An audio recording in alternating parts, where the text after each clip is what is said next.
Hi friends! Okay, we're gonna read a springtime book. I think when you guys are walking around, you might see a lot of birds coming out. The Best Nest. Mr. Bird was happy. He was so happy he had to sing. This was Mr. Bird's song. I love my house, I love my nest. In all the world, my nest is best. Then Mrs. Bird came out of the house. It's not the best nest, she said. I'm tired of this old place, said Mrs. Bird. I hate it. Let's look for a new place right now.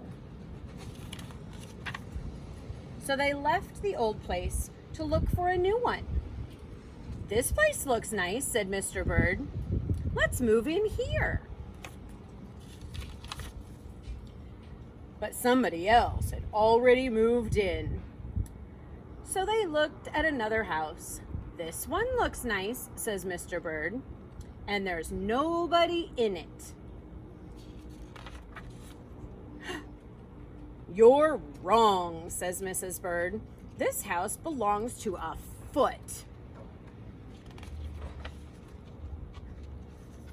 Uh-oh, I missed a page.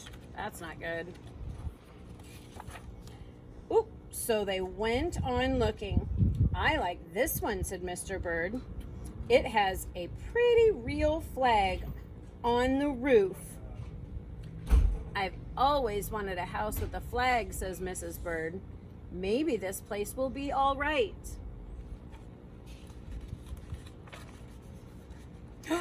Uh-oh, but it was not all right. I guess I made a mistake, said Mr. Bird. You make too many mistakes, said Mrs. Bird. I'm going to pick the next house. And here it is, right here. They flew in, they looked around. Isn't it too big? Asked Mr. Bird.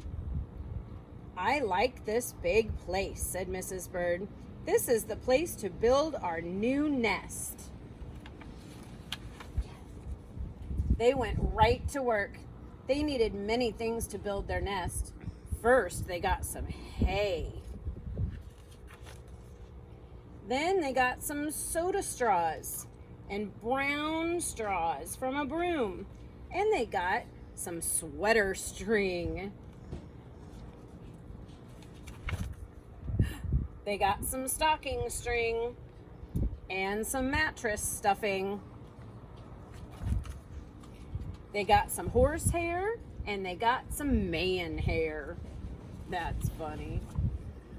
Soon they had all the hay, all the straw, all the string, all the stuffing, all the horsehair, and all the man hair they could carry, and they took it back to build their nest.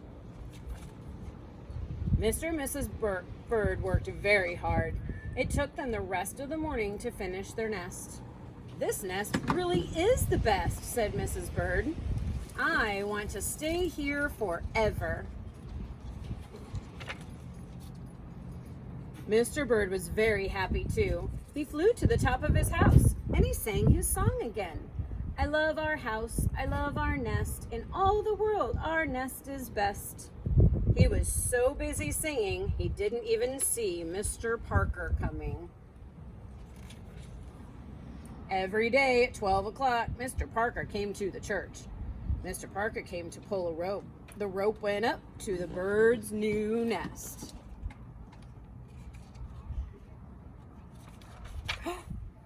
The rope rang the big bell right under Mrs. Bird's nest. Bong, bong. Mrs. Bird got out of there as fast as she could fly. When Mr. Bird came in, all he could see was a mess. All hay and string and stuffing and horsehair and man hair and straws. But where was Mrs. Bird? I will look for her until I find her, said Mr. Bird. He looked high, he looked low, he looked everywhere for Mrs. Bird. He looked down into a chimney, but Mrs. Bird wasn't there. He looked down into a water barrel, but Mrs. Bird wasn't there either.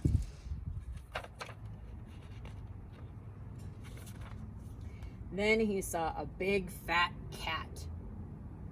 There was a big fat smile on the big fat cat's face. There were some pretty brown feathers near the fat cat's mouth. Mr. Bird began to cry. "Oh dear," he cried. "This big fat cat has eaten Mrs. Bird." Mr. Bird flew off. "I'll never see Mrs. Bird again," he cried.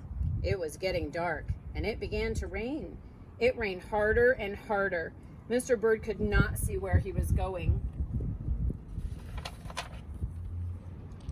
Crash! Mr. Bird bumped into something.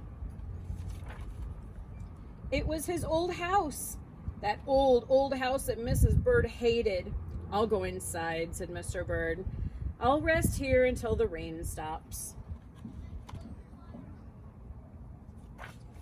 Mr. Bird went in, and there was Mrs. Bird singing. "I love my house, I love my nest. In all the world, this nest is best." "You here?" gasped Mr. Bird. "I thought you hated this old nest." Oh my goodness gracious. Mrs. Bird smiled. "I used to hate it," she said, "but a mother bird can change her mind, you see. There's no nest like an old nest for a brand new bird." And when the egg popped open, the new bird thought so too. Hi friends! Okay, we're gonna see if we can make our own nest. So when you're out walking or you're in your backyard, maybe we can make a nest just like Mr. and Mrs. Bird. But we're gonna use some glue because we're not birds. So we don't know how to stick it together. So I'm going to take a paper plate and I'm going to fold it. And then I'm going to tear it in half. That way, if you have a brother or sister that wants to do it with you too, they can make one too. I'm gonna need some glue. I'm gonna use this other half for my glue. I'm gonna need some glue, but instead of squirting my glue, I'm gonna make a blob of glue on my plate. And you have two things you can do. We can either dunk some stuff. We got some grass we found in our yard, and you can dunk it in the glue and stick it on there. And if you don't want to get glue on your hands, you can use a paintbrush. Ask Mom which paintbrush you can use. And you can paint your plate with glue and kind of glob it on there. And then you can stick stuff on there. We found some grass and we found some leaves. And what else did we find? What are these?